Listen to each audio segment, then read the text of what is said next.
Pabigat na dalahin mo, hayaang si Jesus ang magpagaan.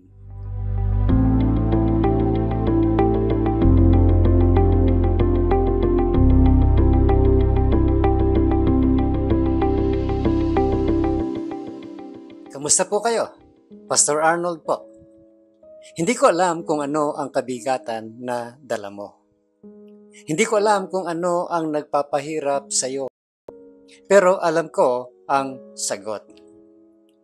Ang sabi po ni Jesus, "Come to me, all who labor and are heavy laden, and I will give you rest. Take my yoke upon you, and learn from me, for I am gentle and lowly in heart, and you will find rest for your souls. For my yoke is easy, and my burden is light." Mula po yan sa Matthew 11, verses 28 to 30 ng Revised Standard Version. Sa loob ng maraming taon, hindi ko naintindihan ang talatang ito dahil hindi ko alam kung ano ang pamatok o yung yoke. Nang sabihin ni Jesus na pasanin ninyo ang aking pamatok, parang ibig sabihin niya ay bibigyan pa niya ako ng dagdag problema. Panginoon, sapat na ang bigat ng problema ko. Huwag mo nang idagdag pa ang pamatok mo. Ang pamatok pala ay isang tabla na may 2 arko na inilalagay sa leeg ng 2 baka para makabuhat sila ng kariton. Ang halaga ng pamatok ay hinahati nito ang bigat. Kung walang pamatok, 1 baka lang ang magbubuhat ng buong bigat. Pero kung ipapamatok mo ang 1 baka sa isa pang baka, sabay nilang bubuhatin ang bigat. Kaya't kalahati na lamang ang bigat nito. Kapag sinabi ni Jesus na pasanin mo ang kanyang pamatok, hindi niya sinasabing dadagdagan ka pa niya ng problema.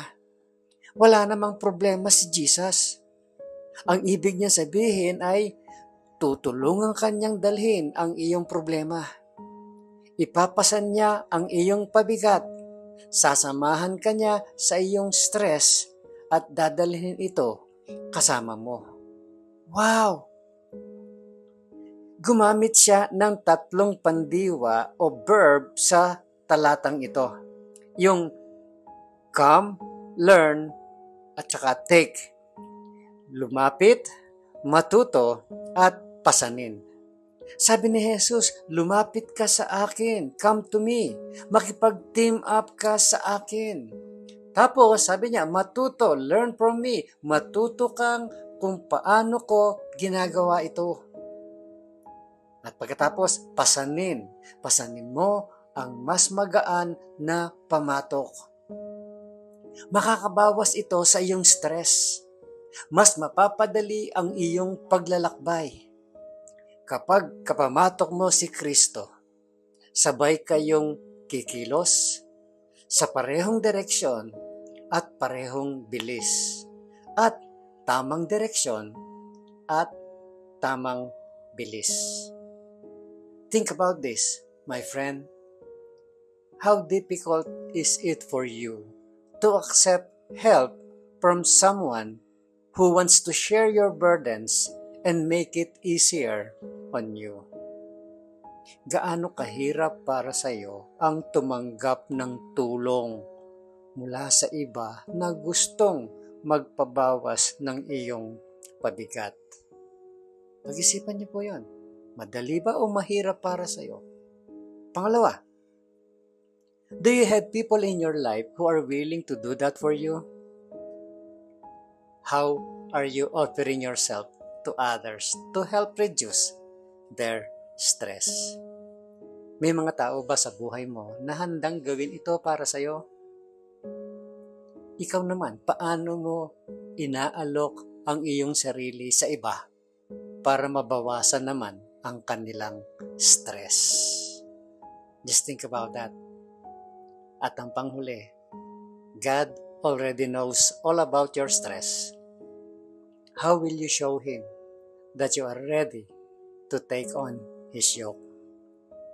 Alam na ng Diyos ang lahat ng tungkol sa iyong stress. Paano mo ipapakita sa Kanya na handa ka ng pasanin ang Kanyang pamatok? Ito po si Pastor Arnold Adriano. At ang encouragement na ito ay hatid sa inyo ng Malabon Community Church. Have a great day, my friend. At huwag mong kakalimutan kung sino ang gumawa ng araw na ito.